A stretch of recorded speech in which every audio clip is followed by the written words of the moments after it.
Leash training அப்படிங்கிறத first பார்க்கணும். Leash pulling, ஒரு டாக் லீஷ் நம்ம போட்டு போகும்போது, வாக்கிங் கூட்டிகிட்டு போகும்போது ஏன் புல் பண்ணுது, அதை எப்படி நம்ம லீஷ் புல் பண்ணாமல் ட்ரெயின் பண்ணுறது அப்படிங்கிறத தான் நம்ம வீடியோவில் பார்க்குறோம். வாங்க வீடியோக்குள்ளே போகலாம். வணக்கம் ஃப்ரெண்ட்ஸ், வெல்கம் டு காலியும் நானும். நான் கார்த்திக், கனடாவிலிருந்து. இது Kali, black Russian terrier. So leash pulling, லீஷை வந்து டாக் வந்து ஒரு வாக்கிங்கில் போகும்போது லீஷை புல் பண்ணுறதோ, லீஷை பைட் பண்ணுறதோ, இல்லை நம்மளை விட்டு வேகமாக வேறு பக்கம் ஓடுறதுக்கோ காரணங்கள் வந்து நிறைய இருக்குது. குயிக்காக அதோட காரணங்களை மட்டும் சொல்லியிருந்தேன். இப்போ ஒரு டாக் வந்து ஃபஸ்ட்டு புல் பண்ணுறது பர்பஸ்ஃபுல்லாக கிடையாது. நம்மளை வந்து பீட் பண்ணணும், நம்மளுக்கு கண்ட்ரோல் ஆகக்கூடாதுன்னு அது பிளான் பண்ணி பண்ணுறதில்ல. அதுக்கு ஃபஸ்ட்டு ரீசன் வந்து என்னென்னா, பொதுவாகவே டாக்ஸ், பப்பீஸ் இதோட எனர்ஜினால அது நடக்கிற ஸ்பீடு வேறு மாதிரி இருக்கும். அது ஃபஸ்ட்டு ரீசன். ரெண்டாவது ரீசன் டிஸ்ட்ராக்ஷன். இப்போ டிஸ்ட்ராக்ஷன், கவன சிதறல். வெளியில் பார்க்கும்போது வர ஸ்டிமுலஸ், வேறு டாக், வேறு பீப்புள், வேறு மக்கள், அப்புறம் சைக்கிள் போகிறது, பஸ்ஸு போகிறது, கார் போகிறது, நோ, டேப் டேப் ஸ்டே. சைக்கிள் போகிறது, பஸ்ஸு போகிறது, கார் போகிறது, இந்த மாதிரி சத்தம், ஸ்மெல்லு, இது எல்லாமே அதுக்கு வந்து பயங்கர டிஸ்ட்ராக்ஷன். வெளியில் போகும்போது நம்ம சொல்கிறதுல இருக்க கவனத்தை விட அதுக்கு மற்ற டிஸ்ட்ராக்ஷன் ஸ்மெல்ல இருக்க கவனம் ஜாஸ்தியாக இருக்கும். No, wait. அதனால தான் டாக் வந்து முதல்ல புல் பண்ணும். மூணாவது ரீசன் என்ன அப்படின்னா, இந்த லீஷுங்கிறது யாரையுமே இப்படி சட்டையை பிடிச்சி கூட்டிகிட்டு போகிற மாதிரி தான், சரியா? ஆனால் டாகை வந்து நம்ம கரெக்டாக கூட்டிகிட்டு போகணும்னா அந்த லீஷை நம்ம யூஸ் பண்ணுறது தவிர ஒரு வழியே கிடையாது. அதுக்கு அது பழகணும். அப்படிங்கும்போது நம்ம அதை கூட்டிகிட்டு போகிறோம், அது வந்து ஏதோ ஒரு ஸ்டிமுலேஷனை பார்த்து வேகமாக போகுது. அப்போ நம்ம ஆப்போசிட்டில் இழுக்கும்போது, இப்படி இழுக்கும்போது என்ன ஆகும், நம்ம கழுத்தில் இழுத்தால் வலிக்கும். அதுக்கு கழுத்து வந்து ஒரு ஸ்ட்ராங்கான பார்ட், அதில் இருக்க தசைகள் வந்து ரொம்ப ஸ்ட்ராங். அப்போ என்ன பண்ணோம்னா, அதுக்கு கவுண்டராக்ட் பண்ணுறதுக்கு அது இழுக்கும். அதை எதிர்த்து பண்ணுறதுன்னா என்ன, நீங்கள் இந்த பக்கம் இழுக்கிறீங்க, நான் அந்த பக்கம் எடுத்துகிட்டு போகிறேன்னு இருக்கும், சரியா? அப்போ நம்ம என்ன செய்யணும், அந்த இழுக்கிறத ப்ரொமோட் பண்ணக்கூடாது. அப்போ நம்ம இழுக்காமல் இருக்கணும். அதை இழுக்காமல் எப்படி ட்ரெயின் பண்ணணுங்கிறது தான் ஒரு விஷயம். அடுத்தது, லீஷ் புல்லிங்கில் என்னென்ன ரிஸ்க் இருக்குது அப்படிங்கிறத பார்த்தோம்னா, முதல்ல ஒரு டாக் நோ நோ. இப்போ நான் உங்ககிட்ட பேசிகிட்டு இருக்கிறத வச்சுட்டு இவன் நான் டிஸ்ட்ராக்ட் பண்ணி வேகமாக ஃபுட் எடுத்து சாப்பிட ட்ரை பண்ணுறான். ஸோ அவனுக்கு அந்த ஈக்குவல்ஸ் கண்ட்ரோலை கொடுத்துட்டே நான் உங்ககிட்ட பேசுகிறேன். லீஷ் புல்லிங்கில் வந்து அடுத்தது பிரச்சனைகள் என்னென்னா, ஒரு டாக் முன்னாடி நம்ம வந்து கொஞ்ச நாள் நடக்க என்ன பண்ணுவோம், இது புல் பண்ணிகிட்டே இருக்குன்னு ஒன்று வாக்கிங் நிப்பாட்டிடுவோம். இல்லைன்னா டாக் முன்னாடி போகும்போது அது ஒரு ஸ்ட்ரெஸ்டான டாகாக போகும். வெளியில் இருக்க ஸ்டிமுலஸ் எல்லாத்தையுமே அதுதான் ஃபஸ்ட்டு ஃபேஸ் பண்ணும்.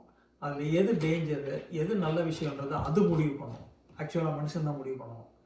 மனுஷன் முடிவு பண்ணி டேஞ்சராக இருக்குது அப்படின்னு ஃபீல் பண்ணும்போது தான் டாக் ரியாக்ட் பண்ணணும். அதுதான் உண்மையான ப்ரொடெக்ஷன். ஸோ டாக் எப்போவுமே டென்ஷனாகவும் இதுவாகவும் இருந்துச்சுன்னா அதோட ரியாக்ஷனை நம்ம கண்ட்ரோல் பண்ண முடியாது. யார் மேலேயும் தாவலாம், ஒருவேளை ஒரு டிராஃபிக்குள்ளே ஓடிடலாம், இல்லை நம்மளை இழுத்து கீழே போட்டுடலாம். இதில் நமக்கு அடிபடுறதுக்கோ, டாகுக்கு அடிபடுறதுக்கோ, இல்லை வேறு யாராவது சைக்கிளில் போகிறவங்க வேறு வர்றவங்களுக்கு அடிபடுறதுக்கோ வாய்ப்பு இருக்குது. இன்னொன்று, நம்ம டாகை எக்ஸசைஸ் பண்ணுறதுக்கு விடுறதுக்கான ஒரு முக்கியமான ரீசனு, நம்ம டாக் இழுத்துட்டு போக அதுக்கு நமக்கு தோல் வலி வர ஆரம்பிச்சிடும், இல்லை கை கால் வலி வர ஆரம்பிச்சிடும். அந்த ரிஸ்க் இதனால தான். அதனால் லீஷை புல்லிங்கை ஸ்டாப் பண்ணுறது ரொம்ப ரொம்ப இம்பார்ட்டண்ட். அதனால் அது ஸ்டெப் பை ஸ்டெப்பாக பார்க்க போகிறோம். குயிக்காக லீஷ் வாக்கிங்கை நான் இப்போ காட்ட போகிறேன். அதை ஃபஸ்ட்டு உங்கள் வீட்டுக்குள்ளே ஒரு சின்ன இடத்துல ஆரம்பிங்க. ஒரு சின்ன எவ்வளோ இடம் இருக்கோ அதுக்குள்ளே ஃபஸ்ட்டு ஆரம்பிங்க. உங்கள் வீட்டுக்குள்ளே உங்கள் டாகு நீங்கள் பேசுகிறத, நீங்கள் பண்ணுறத கவனித்து கேட்டால் மட்டும்தான் வெளியில் டிஸ்ட்ராக்ஷன்ஸோடு அதை ஸ்லோவாக அதால் கேட்க முடியும்.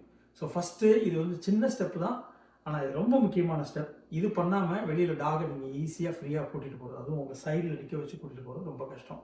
அதனால் இந்த வீடியோ ஃபுல்லாக பாருங்கள். உங்களுக்கு கேள்விகள் இருந்துச்சுன்னா எனக்கு கமெண்ட் செக்ஷனில் கமெண்ட் பண்ணுங்கள். லீஷை வந்து இப்படி இப்போ இந்த அடியில் இருக்கிறது இல்லாமல் இந்த அடியில் இருக்க லூப் வந்து மேலே வர மாதிரி வச்சுக்கோங்க. இது மேலே இருக்கும், இந்த மாதிரி வச்சுட்டு இப்போ நான் வந்து இடது பக்கம் ஒன்று நிற்க வச்சுருக்கேன், வலது பக்கம் இருக்க பக்கம் பிடிச்சிட்டு இப்போ நான் வந்து என்ன பண்ண போகிறேன், 4 ஸ்டெப்பு முன்னாடி நடக்க போகிறேன். 4 ஸ்டெப் லெஃப்ட்டு, திரும்ப 4 ஸ்டெப் லெஃப்ட்டு, திரும்ப அந்த பொசிஷனுக்கு வர போகிறேன். இப்போ நான் என்ன பண்ணுறது மட்டும் கரெக்டாக பார்த்துக்கோங்க. இப்போ இவன் நம்ம கூட அட்டென்ஷன் பே பண்ணிவிட்டு நம்ம மேலே கவனம் வச்சுட்டு வரணும். கலி heel 1 2 3 4. Kali, here. 1, 2, 3, 4. Kali, here. 1, 2, 3, 4. இப்படி வந்து நீங்கள் இப்படி நின்ன உடனே அவன் உட்காரணும். ஏன்னா ஃபுட் இருக்கிறதுனால உட்காந்துடும். உட்கார்ந்த உடனே குட் பாய்.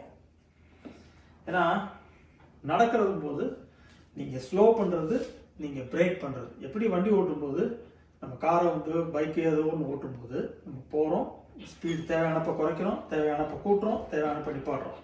இது எல்லா டைமே வண்டி நிற்கணும். அதே மாதிரி நம்ம கூட வர டாகும் நிற்கணும். அது வண்டி ஆட்டிட்டு பண்ணணும்னு நான் சொல்லலை, ஒரு உதாரணத்துக்கு சொல்கிறேன். மறுபடியும் காட்டுறேன். கலிகே 1, 2, 3, 4. அப்படியே லெஃப்ட் கால் எடுத்து 1, 2, 3, 4. இப்போ நம்ம நின்னோடனே நிற்கணும். நிற்கும் போது அதை வந்து ரிவார்ட் பண்ணணும். குட் பாய். கலிகே 1, 2. இப்போ நீங்கள் பார்த்தீங்கன்னா என் கூடவே வருவான், நமக்கு முன்னாடி இழுத்துட்டு போக மாட்டான். இப்போ ஃபுட்னால வர்றான், பரவாயில்ல. ஆனால் கொஞ்சம் கொஞ்சமாக இதில் பழக்கி நம்ம கொஞ்சம் கொஞ்சமாக ஒரு பழக்கத்தை கொண்டு வந்ததுக்கப்புறமா ஃபுட்டுக்கு பதில் நம்ம கையை ஃபாலோ பண்ணுற மாதிரி அதை ட்ரான்ஸ்லேஷன் பண்ணுவோம். ஓகே, இது வந்து ஃபுட்டை வச்சுட்டு பண்ணுற மெத்தட். அடுத்தது ஃபுட் இல்லாமல் பண்ணுற மெத்தட் எப்படி? இப்போ நீங்கள் ஃபுட்டை வச்சு ஃபஸ்ட்டு பண்ணிவிட்டு இதே மாதிரி ஒரு நாளைக்கு காலையில் அதை ஃபீட் பண்ணும்போது, இப்போ நான் பண்ணேன் ஒரு சர்க்கிள் பண்ணேன் இல்லையா, அதே மாதிரி நீங்கள் 2 அல்லது 3 டைம் இதே மாதிரி பண்ணிவிட்டு அதுக்கப்புறமா என்ன பண்ணுங்கள், லீஷ் எப்படி பிடிச்சிட்டு இப்படி நீங்கள் கட்டவரில் விட்டுட்டு மிச்சத்தை இப்படி பிடிச்சிக்கோங்க. இது வந்து ரீஇன்ஃபோர்ஸ் பண்ணுறதுக்கு உதவும். இன்னும் இந்த மாதிரி டிஸ்ட்ராக்ட் ஆகி போனால் நீங்கள் வந்து அதுக்கு ஆப்போசிட் இழுக்கக்கூடாது, இப்படி ஒரு டக்கு மட்டும் கொடுக்கணும். கழிக்கும். குட் பாய். சரி, இப்போ லீஷ் கண்ட்ரோல் எப்படி பண்ணலாம் அப்படின்னா, இங்கே ஒரு கை ஒரு அடிக்கு மட்டும் லீஷை விட்டுட்டு இப்படி பிடிச்சிக்கோங்க. பிடிச்சிட்டு காலை ஹீல் 1, 2, 3, 4. அப்படியே லெஃப்டில் 1, 2, 3, 4. 1, 2, 3, 4. 1, 2, 3, 4. குட் பாய், குட் பாய். இப்போ நீங்கள் ஃபுட்டே இல்லாமல் பண்ணும்போது அட்டென்ஷன் ரிவார்டை கொடுக்குறீங்க. அட்டென்ஷன் வந்து எல்லாருக்கும் பிடிக்கும், ஹியூமனுக்கு பிடிக்கும், எல்லா அனிமலுக்கும் பிடிக்கும், டாக்ஸுக்கும் பிடிக்கும். ஆனால் இவன் எதிர்பார்க்கறது நம்மகிட்ட ஃபுட்டு. இப்போ அவனோட ஃபுட்டு அங்கே இருக்குது, இப்போ அவனுடைய ஃபோக்கஸ் அங்கே இருக்குது. இருந்தாலும் நம்ம டிஸ்ட்ராக்ட் பண்ணி கொண்டு போக முடியுது. இப்போ நம்ம அடுத்தது என்ன பண்ணணும் அப்படின்னா, இப்போ ஃபஸ்ட் டைம் வந்து நான் ஃபுட் இல்லாமல் கூப்பிட்டு போயிட்டேன்னா, இப்போ செகண்ட் டைம் நான் கூட்டிகிட்டு போயிட்டு இப்போ நான் அவனை ரிவார்ட் பண்ண போகிறேன். காலைக்கு 1, 2, 3, 4.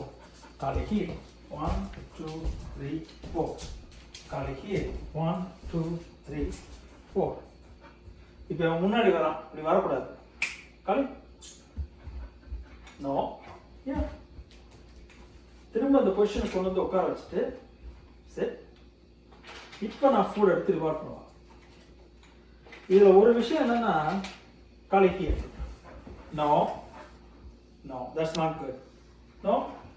இப்போ இது பப்பி ஃபஸ்ட்டு வந்து எடுத்த உடனே இது ஃபுல்லாக வராது. இது ஆல்ரெடி கொஞ்சம் ட்ரைனிங் போயிட்டு இருந்தாலுமே இவன் வந்து எடுத்த உடனே பெர்ஃபெக்டாக வரமாட்டான். இப்போ நான் ஃபஸ்ட் டைம் வந்து ஃபுட்டோட பண்ணேன், செகண்ட் டைம் ஃபுட் இல்லாமல் பண்ணேன், தேர்ட் டைம் இடையில ரேண்டமாக ஃபுட் ரிவார்ட் பண்ணுறேன். ஸோ அதுக்கு ஃபுட் எப்போ வரும்னு தெரியாது, ஆனால் ஃபுட் வரலான்னு தெரியும். ஆனால் நம்ம வந்து என்ன பண்ணுறோம்னா அப்ரிஷியேஷன், ஒரு ஃபிசிக்கல் டச்சில் கொடுக்குற அப்ரிஷியேஷன், பார்க்குறதுல கொடுக்குற ஒரு அட்டென்ஷன் அண்ட் அப்ரிஷியேஷன், அப்புறம் ஃபுட்டு, இது எல்லாத்தையும் கம்பைன் பண்ணி தான் ஒரு பாசிட்டிவ் என்விரான்மெண்ட்டை உருவாக்க முடியும். இதுதான் ஃபஸ்ட்டு ஸ்டெப்பு. ஸோ வீட்டுக்குள்ளே நீங்கள் வந்து முதல்ல உங்கள் டாகை லீஷ் கண்ட்ரோலில் கொண்டு வந்துட்டீங்கன்னா, அப்புறமா டிஸ்ட்ராக்ஷன் இருக்கிற என்விரான்மெண்ட்டில், இப்போ இதுவே ஒரு டிஸ்ட்ராக்ஷன், இந்த ஃபுட்டு டிஸ்ட்ராக்ஷன், சரியா? இப்போ நான் இதுக்கு முன்னாடி பழகினப்போ என்ன, ஃபுட் எதுவும் பக்கத்தில் இல்லாமல் நான் கையில் மட்டும் ட்ரீட்டை வச்சு பண்ணேன், அதனால் ஃபோக்கஸ் எல்லாம் என் மேலே இருந்தது. இந்த டிஸ்ட்ராக்ஷன்ஸ் எல்லாம் காமன். இப்போ இதோட கோல் என்ன அப்படின்னா, உங்களுக்கு டிஸ்ட்ராக்ஷன்ஸ் எப்படி வரும்? இப்போ வீட்டுக்குள்ளே ஒரு டிஸ்ட்ராக்ஷன் இருக்குது, அதாவது கவனச்சிதறல். இப்போ வெளியில் வரும்போது வர கவனச்சிதறலுக்கு நம்ம அதுக்கப்புறம் கதவு பக்கத்தில், அப்புறம் வீட்டில் இருந்து கொஞ்சம் முன்னாடி, அப்புறம் வெளியில் பொது இடங்களில், இப்படி கொஞ்சம் கொஞ்சமாக அவனை ட்ரெயின் பண்ணணும். அடுத்த ஸ்டெப்பு வந்து இந்த லீஷ் புல்லிங்கில் டோர் மேனர்ஸ்.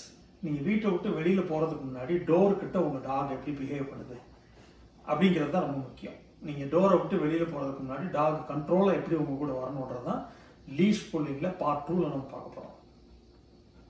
இப்போ இவனை வந்து நான் இங்கே பக்கத்தில் கொண்டு வர போகிறேன். மறுபடியும் இந்த ட்ரைனிங்கை இன்னொரு ஃபியூ மினிட்ஸ் கண்டினியூ பண்ண போகிறேன். கரெக்ட், குட் பாய். இந்த அட்டென்ஷன், இந்த உடனே இந்த கொடுக்கறது வந்து குட் பாய். நம்மளோட எனர்ஜி, அந்த சவுண்டு வெளியில் வரணும். நீங்கள் காலின்னு சொல்கிறீங்க, குட் பேட், அதுக்கு வந்து வித்தியாசம்லாம் தெரியாது. மறுபடியும் டிஸ்ட்ராக்ட் ஆகலாம். இதெல்லாம் எனக்கு வந்து ஒரு ட்ரைனிங் ஆப்பர்ச்சுனிட்டியாக நடத்துக்கணும். கலை கலை ஐ கம் குட் பாய். இப்போ 2 தடவை வந்துட்டான் அந்த மாதிரி. இப்போ அங்கே பார்க்குறான், இப்போ என்னையும் பார்க்குறான். ஸோ நான் இப்போ உடனே அவனை ரிவார்ட் பண்ணேன்னா அடுத்தது இவன் வந்து நான் கூப்பிடும் போது திரும்ப நான் பக்கத்தில் வந்து நிற்பான். Good boy. Here no don't go here.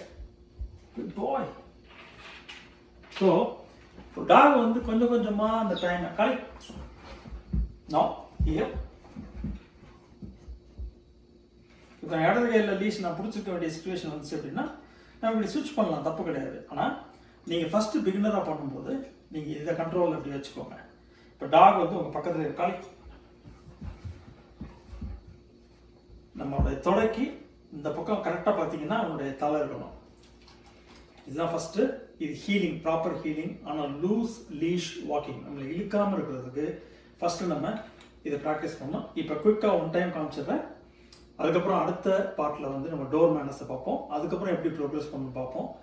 Leash pulling வந்து ஒரு லாங் டேர்ம் ப்ராசஸ். அதை வந்து நீங்கள் ப்ராப்பராக பண்ணணும். ப்ராப்பராக பண்ணுறதுக்கு பொறுமை வேணும், கன்சிஸ்டன்சி வேணும். பொறுமை கன்சிஸ்டன்சி அப்படிங்கிறத வந்து நம்ம ரிப்பீட்டடாக நம்ம ரெகுலராக பண்ணுறது ஒன்று. அதுக்கப்புறம் தப்புகள் வந்தாலும் நம்ம அதை பொறுமையாக கடந்து போயிட்டு திரும்ப நம்ம டாகை கரெக்ட் பண்ணணும்.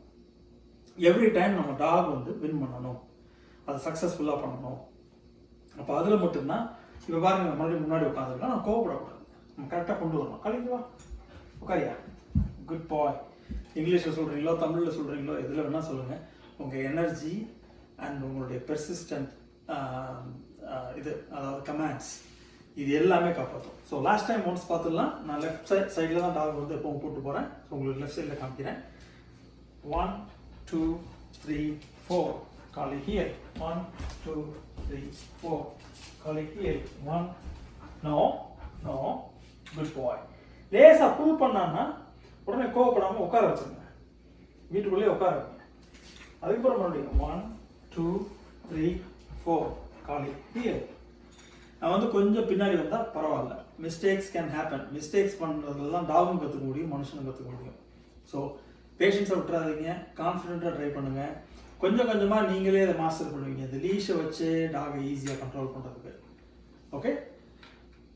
அண்ட் ஒன் லாஸ்ட் திங், இப்போ நீங்கள் பண்ண ப்ராக்டிஸ் இது எல்லாமே முடிஞ்ச வரைக்கும் வீட்டில் இருக்கவங்களுக்கு கற்றுக் கொடுங்க. யார் யாரும் வாக்கிங் கூப்பிட்டு போகிறாங்களோ அவங்க எல்லாம் அதை கன்சிஸ்டண்ட்டாக பண்ணால் மட்டும்தான் இது கரெக்டாக வரும். இல்லைன்னா உங்ககிட்ட ஒரு மாதிரி பண்ணும், மற்றவங்க கிட்ட ஒரு மாதிரி பண்ணும். இப்போ முன்னாடி போகிறான், அங்கே போய் அது கூட காலி காலி come good bye good boy. So இதுவும் ஒரு இப்போ நான் அவங்ககிட்ட பேசும்போது இது எல்லாமே சின்ன சின்ன பிட்ஸ் ஆஃப் ட்ரைனிங் அப்படியே போயிட்டே இருக்கும். இது வந்து நேச்சுரலாக அப்படியே வந்துகிட்டே இருக்கும். இதுதான் நம்மளோட கோல். அடுத்த வீடியோவில் மறுபடியும் லீஷ் புல்லிங்கில் நெக்ஸ்ட் பார்ட் எப்படி பண்ணணும், டோர் மேனர்ஸ் எப்படி பண்ணணுன்றதோட உங்களை நான் சந்திக்கிறேன். அது வரைக்கும் உங்கள்கிட்ட இருந்து விடைபடுறது கார்த்திக். காலி நான் டாக்டர் என்ன தமிழ் கேனடாவிலேருந்து. Have a nice day guys.